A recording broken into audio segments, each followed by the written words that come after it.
Hello, everyone, and welcome back to Ethos Online. Again, this is a space where we can be, belong, and become the very best version of ourselves. So, wherever you're joining us again, whether that is Florida, California, Idaho, wherever it is, we just want to say thank you for joining us. This has been such a wild couple years together. And so, here at Ethos, what we do often is we take a lot of time to ask really deep questions of the Bible. And so here at Ethos, we've been moving through the book of Genesis, and it has been such a fun discussion to have. We're looking at this is going to be taking almost a year and a half to 2 years, and we've really been taking the book seriously. And when I say seriously, this is what I mean. We delve into questions of what was the original language, what does it actually say, who was the actual audience, who were the writers, right? What did the writers believe about the world? What time era was this? These kind of questions. What did the rabbis, the actual Jewish rabbis, what were their interpretations like during and just post, and even all throughout time until we get here? What have their interpretations been? And then after we do that, then we can begin applying it to today. We can make the interesting devotional connections to everyday life. But I think when you do that, you pull out such rich concepts. And so here at Ethos, that's what we do. We are dedicated to study. We take laborious amounts of time just to understand 14 verses. That's what we'll look at today. Just 14 verses. There's just a plethora of knowledge waiting to be had. And so today, again, a reminder, I know we do it every week, but I hope it helps. And I hope anyone that's just joining us, you find it worthy. And so reminder, Genesis, Exodus, Leviticus, Numbers, Deuteronomy, that's what the Jews call Torah. Torah is basically all these compiled stories, letters, warnings from kings to their people. It's all of this. It's their rich tradition of values, their ritual, all of it. It's all put together in those 5 books. And so Genesis is a part of that, and it's written just after they are captives in Babylon. And of course, they're there in 587 BC, and they're saying this: we don't want to lose our culture, right? We want to keep Judaism kosher. Even though we're in Babylon, we don't want to become Babylonians. We believe Judaism has something special to keep, to preserve. And so they wrote this to preserve not literal history, but their culture, their values.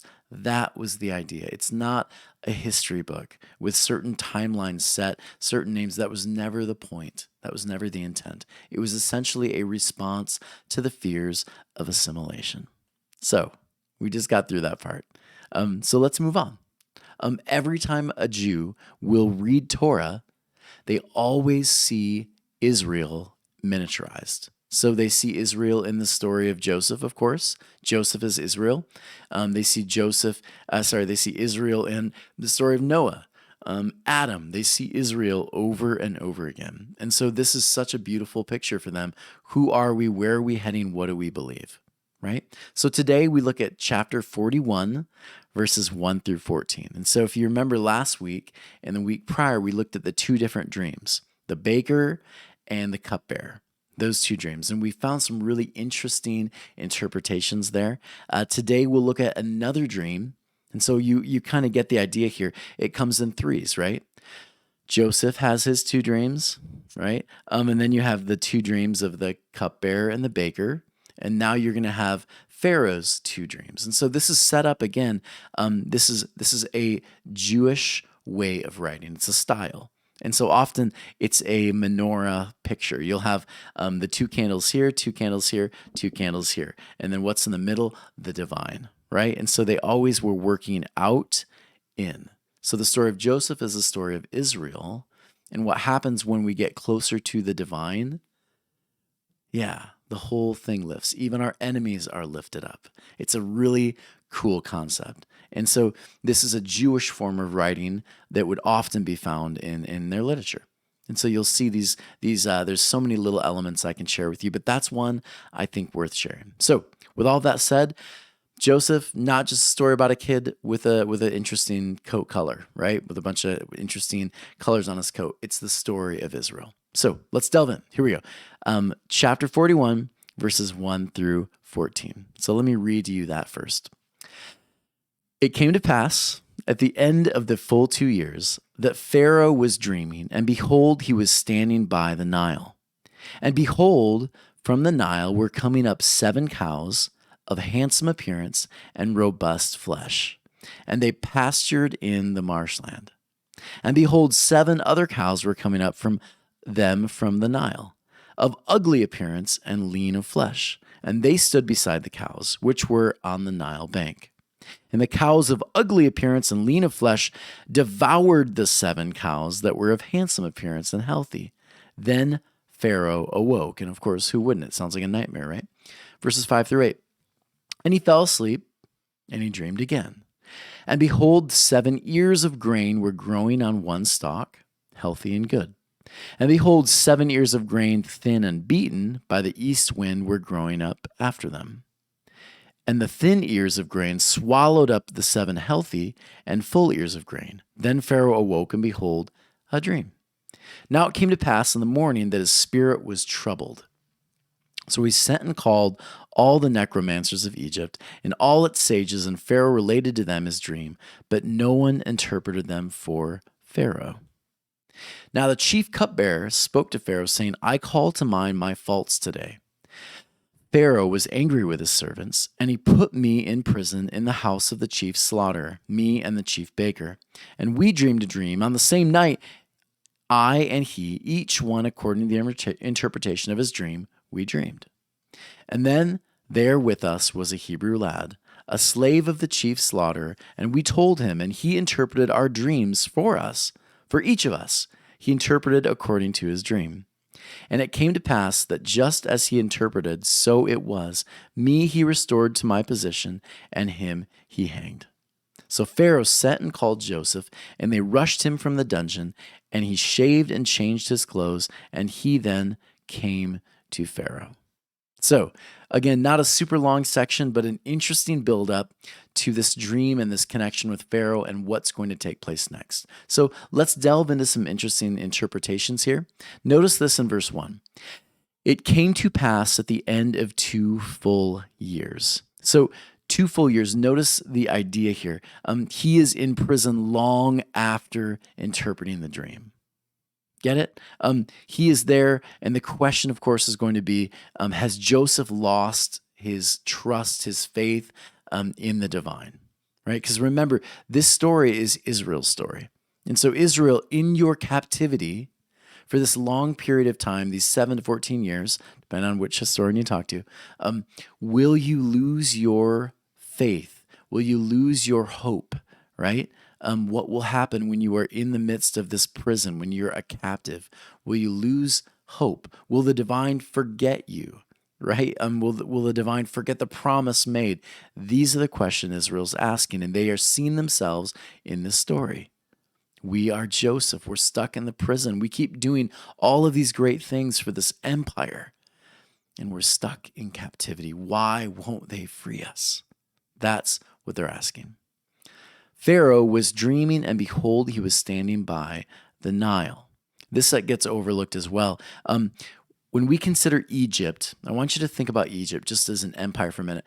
They're a large empire. They're an actual empire, and they are built on the Nile. So for an empire to prosper, you need water, right? And water is going to build up resources. You're going to be able to do planting, all of that. Egypt is very dry, except for the Nile. And so what you have to know is, because Egypt is a dry place, they have all these canals and everything to keep Egypt, the empire, rich, right? Rich and fertile. And so the Nile is the life force. So get that part. He is overlooking, the Pharaoh is standing next to the Nile, the life force of his kingdom. And so he's basically assessing the strength and the power of his kingdom. And we know this connection here because in ancient writing and ancient literature, often when a hero or a king would stand over the Nile or over whatever the life source of their kingdom was, it's an assessment. And so Pharaoh in this moment, he's assessing, is my kingdom healthy or not? Are we powerful? Are we strong? And so the dream, right? The dream, it's going to tell listeners here that the strength of this empire is going to fail unless Pharaoh, of course, begins to follow the divine. Makes sense? Yeah. Any Jewish person reading this is going to make these interesting connections. We are so far removed from it today. And so it's really important to look back and know what they would be thinking as they read it. So, verse 2. And behold, from the Nile were coming up 7 cows of handsome appearance and robust flesh, and they pastured in the marshlands. So again, 7 full, robust, right? Pastured in the marshlands. Again, this is the greenest grass. This is where that would be right next to the Nile, the life force, right? They're eating the good grass. They're getting big. And behold, 7 of the other cows were coming up, and after them from the Nile, ugly in appearance, lean in flesh. And they stood beside the cows which were on the Nile bank. And so, again, interesting that the 7 healthy, but then 7 weak, but they're all taking from that life force of Egypt, which would, again, anyone reading this during that time, they would have understood the symbolic meaning, right? Egypt is going to prosper, it's going to be healthy, but then it's not, right? That empire is going to continue drinking, but it's not going to be fed. Something's going to keep it from health, right? It's really interesting. What happens next would have probably shocked the readers, though, because again, the sickly cows, notice this, the sickly cows devour the robust ones. So anyone reading this, even today, you'd say that's a weird analogy, right? They're eating the other cows. I looked at Google to try to find an image, right? This is the one I could find, the closest even, but it's a weird concept. It's almost like horror film. But remember, again, the reader just read that Pharaoh is scanning the kingdom, which again gives us obvious connection, right? He's dreaming about his kingdom. He's seen that there's going to be good and then there's going to be bad, right? Some good things are going to happen, some bad things are going to happen to the health of his kingdom. And so one writer says this, this Jewish professor says this, without understanding what the healthy and scrawny cows symbolized, Pharaoh intuits here and possibly that something so bad could happen to him, to Egypt, that all the good can come before would be wiped away as if it had never occurred. This is the most terrifying prospect of the dream. I thought that was interesting. The deepest fear for him and his people is that their culture, their way of life, the Pharaoh's legacy is going to be gone. That's the fear. And so again, Israel, right? If you're Jewish, you make the connections immediately. That is your deepest fear, right? Your people are going to lose their legacy, their story, right? That's the fear. We'll forget our story. And so it's really kind of a brilliant move on the writers here because they're basically saying, Israel, put yourself now in the Egyptian shoes because they're having to wear yours. Right? They see themselves in their enemies now, right? It's almost as if they're humanizing the Egyptians. So they're having to see their story played out through the Egyptians at this moment, which again is just pure brilliance. If Egypt fails, Israel fails. Yeah. If Israel succeeds, Egypt succeeds. We go hand in hand with our enemies. It's a really beautiful picture. And for that time era, 587 BC, for a kingdom, a tribe of people to have that view of even their enemies, it is so evolved, right? For that time era, it's such an evolutionary, beautiful thought. It's kingdom come reality, right? It's beautiful. Let me keep going. Verse 5, he fell asleep and dreamed again. So again, different dream. We know, same meaning. This cycle, again, observed in these different events, he's going to have another dream. Because again, 2, 2, 2, right? Joseph has 2 dreams. The cupbearer, the baker, and now Pharaoh, 2 dreams. 2, 2, 2. In the middle, we have the menorah, larger candle, the divine, right? 2, 2, divine. So good, you got that. So read this now. And behold, 7 ears of grain were growing on one stalk, healthy and good. Behold, 7 grains, thin and beaten by the east wind, growing after them. And the thin ears of grain they swallow up. You've heard the story. So again, 7 strong, 7 weak, 7 good. The idea here is there going to be anything left of our kingdom after the bad takes place? After the good takes place, then the bad comes in. What's next? Will there be any life blood left? Will the empire, will the legacy be gone forever? And for Israel, if our enemy is completely defeated, devastated, what happens to us? Right? These are all questions that one would have to consider. Rabbi Rashi says it really well here. The dreams were a sign that all the joy of the plenty will be forgotten during the times of famine. This is the message Israel feels most when reading of the dreams. It is in captivity that our story feeds the soul when food and water are scarce. Torah sustains. Right? The Jewish community has gone through so much. And the idea here is when we're in captivity, it's a famine. It's a famine. We feel as if there's nothing to sustain us. The joy is gone. Our stories of the past, they hold some, but it's a painful experience. What we have to look forward to is the hope of a brighter tomorrow. That's how the Jewish people felt. And so Torah is going to sustain us. It's really rather beautiful. Look at verse 8. Now it came to pass, after he has this dream, that in the morning his spirit was troubled. He sent and called all the necromancers of Egypt. So again, this is kind of this happens for Moses, this happens in Babylon, happens in Greece. They call upon their people first, right? They call upon all of the other gods, right? This is the Elijah story at the altar. You call upon all the others. And so again, this is the concept of like the weeding out of, right? We're going to see God, the divine, step in a more powerful way than all the others. And that's the idea they want to share here. And all its sages, and Pharaoh related to them his dream. But no one interpreted them for Pharaoh. Really interesting, right? No one could interpret them for Pharaoh. And so notice again, this is a fascinating connection. Daniel 2, right? Almost the same story. Read Daniel 2 later. You'll see interesting. Both kings, the idea here is they're both worried. They're both terrified. They're losing sleep. In the middle of captivity, the idea here is kings, pharaohs, they're given messages from the divine.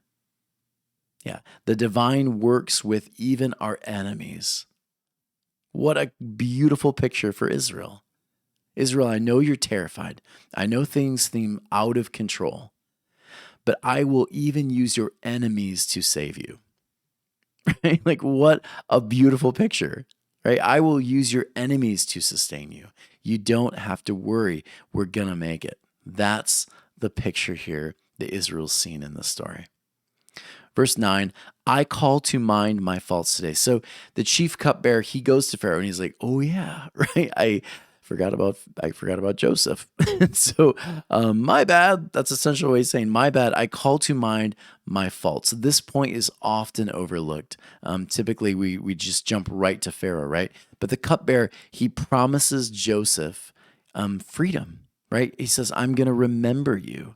And so this is the writer essentially describing Egypt. It's him describing Babylon, remembering back when Israel helped you, Babylon, helped build your empire. They helped you, Israel, or Egypt. They helped build your empire. It's a powerful message to Israel. Your captors, at some point in time, they're going to remember you. You will be freed from captivity. Hold on a little longer. I am in control, the divine says here, right? I will lead you out. That's the picture that they're getting here in this story. Hold on to hope, right? The divine will use even your enemies to sustain you. Let's keep going. And so we dreamed a dream at the same night. He wore each other. Let's move on to there we go. Verse 12. There was a Hebrew lad, a slave in the chief slaughter, and we told him, he interpreted the dreams. He goes through and says, look, this Hebrew has given us our dreams, and it was true, and it's all come to pass. Trust that this Hebrew is led by the divine. A divine that we don't even understand, but has led us to this place. And because these dreams have built on one another, this thing is going to happen. And then verse 14, so Pharaoh sent and called Joseph, and they rushed him from the dungeon, and he shaved and changed his clothes, and he then came to Pharaoh. So notice this. It's almost like this reminder, almost of like Jonah and Nineveh, right? When the kingdoms of this world are given the chance to follow the divine, they do. They do. They're given the chance, and some do, right? So as an Israelite, you'd be reading this and you'd say, there's even hope for our enemies. And then secondly, notice this. Joseph is given new clothes. Joseph shaves. Joseph is restored. Yeah, Joseph is restored. Just like you, Israel, you will be restored too. At some point in time, you're going to find freedom. And so the message of this section is basically like the divine is in control. God is in control. It will even use our enemies. Don't worry. Breathe again. Relax. Take it in. Even in famines and brokenness and wars, you will be sustained. The divine is in control. I had this interesting experience. Many of you know our family's kind of been through a lot the last month or so, and I had a moment where I learned something new. And so it's a bit of a story, but to make it short, we finally were able to take our son Ender out into public, and we went to the beach here near where the river is, and we have some paddle boards, these inflatable paddle boards, and so we take him to the beach. And our family's doing our thing, and I blow up these paddle boards, which, by the way, if you've ever blown up, like hand pumped a paddleboard in over 100-degree weather, it's not easy. I was struggling. So I finished with the first one, and then I went to the next one, started working on that. Afterwards, 5 minutes later, I take a break. I'm sitting there trying to breathe again. I'm just sweating profusely. And Kason looks over, and he says, Dad, look. And I look over, and sure enough, the top part of the paddleboard, I see the seams going pop, pop, pop. I'm like, what do I do? So I run over there, and instead of popping the plug and letting it deflate, which like I think most people would probably think through, I ran over thinking I'm He-Man. I tried to hold the seams together, right? And I'm holding these together, and before I know it, it blows up in my face. It sounded like a 20 gauge gun. It was loud. It went boom. And it was so loud that people all over started looking like, what just happened? My kayak exploded. My family loved those kayaks. So we're down to one kayak now. We saved up for those kayaks. We were pretty disappointed. But we took the other one out. We enjoyed it. I brought it back in. I went swimming with the other kids for a little bit, and I looked over and I heard a big boom again. And I thought, ooh, someone else's kayak exploded. I wonder whose that was. And I look over. No, Danielle is holding her ears. Brooklyn is holding hers. Our other kayak exploded. 2 in one day in front of my newborn. So I'm frustrated. So I send this long email. When you're an English major as well as a theology major, you get pretty decent at writing. So I wrote this long email to this company who made these boards. Days later, I get a phone call, and we kind of played tag a little bit. Come to find out, I'm talking to this individual who basically had created these patents for these kind of boards. And we're going back and forth, and wonderful, brilliant individual, engineer, kayaker, paddleboarder, has won all these awards. We're talking, and he tells me he's going to get me new boards and all of that, checks to make sure my family is okay. Wonderful human being. He says, you mentioned your son's name was Ender, right? I said, yeah. He goes, Ender is a kayaking move. So I didn't know that. He said, yeah, in kayaking, there's this move called an ender where you kind of move forward on the kayak. You almost have to trust the tip of the kayak. You go forward on it, and you let the water kind of pull you in, and then at some point it pops you up and out and over, and you're beginning to see the air and the sun again. It's he said, a scary move, but a really fun one. That's called an ender. When you do this in kayaking, you are endering. One kayaker, professional kayaker, Shane Hansen, he says this about endering. He said, endering takes a deep faith in your kayak.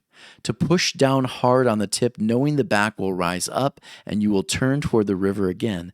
It's a spiritual experience with the river. It's a spiritual experience for the river. I had to smile. I got even emotional thinking about the journey we've been on the last month. It's not been easy. But there have been these moments where we've had to just trust that we're going to make it. And in these moments, the river just kind of, you trust. It's getting scarier. All you can see is the water. And before you know it, there's a moment where it pops you out and you breathe again. And I'm looking forward to those ender moments where you can breathe again, see the air, see the light again. And for Israel and even Egypt in this story, they are learning to have deep faith in the divine, right? Each of them in their times of pain, potentially losing their memories, their good memories of the past. It's the ender experience of learning to trust that their lifeboat is going to pop out of the water again. It's believing that there's going to be life again after this. We're going to be able to come up for air again, and we'll be able to ride that river again. It's that terrifying moment where you're wondering, am I going to come out or not? That is the ender experience. And this is what's happening in chapter 41, 1 through 14. Everyone, I hoped you enjoyed this today. Let me just take you through. I thought, what can we do as an application for this week to practice? And this is what I thought for me: holding on to hope. Holding on to hope. How can we do that? Number one, remember there's a lesson. There's a lesson waiting for you. And I'm learning this every time I've been through anything. And many of you have known this who have followed me for a while. After the thing happens, there's always some time to contemplate. And when I think about the thing long enough, when I contemplate what happened, there's almost always something fascinating that can come from difficult times. Not that you ever hope for them, but know that they do happen. And if we take long enough to consider the story, there's always something interesting that can come out of it, like an ender experience. Number two, find reasons to laugh. I'm doing this often. I'm picking up books. I'm watching comedy movies. There is no medicine like laughter, right? And so taking time to laugh, to relax, this is so needed when life feels a little out of control. Number three, something that's working for me right now: if you can't change the situation, accept it, right? I'm going to have to be accepting there are going to be some medical bills. I'm going to have to be accepting that life is going to be a little more stressful for a little while longer. And that's just life. It's just how things happen sometimes. And so when we can accept it, we're not surprised when things go to hell, can we? We can say, well, that's life sometimes. But the ender experience has taught us we'll pop out again. We'll see light. We'll be able to breathe. And then number four, accept all the support you can. I struggle sometimes accepting support. This past week, I went back to school. I took some time off to be with family, but this is my first full week back again. And the teaching staff at my school, they're amazing. And they said, look, we know that things are crazy at home, and we want to make you dinners throughout the week. So would it be okay if we just brought you dinners every day at school and just sent them home to you? And at first I didn't want to. I thought, oh, I can't do that. I feel bad. I feel guilty. But then I realized, no. You need friends. You need that support. And when you learn to accept that support, that's when you grow, and you actually grow closer to the people around you, and you learn to be a gracious receiver too. And so accept the support.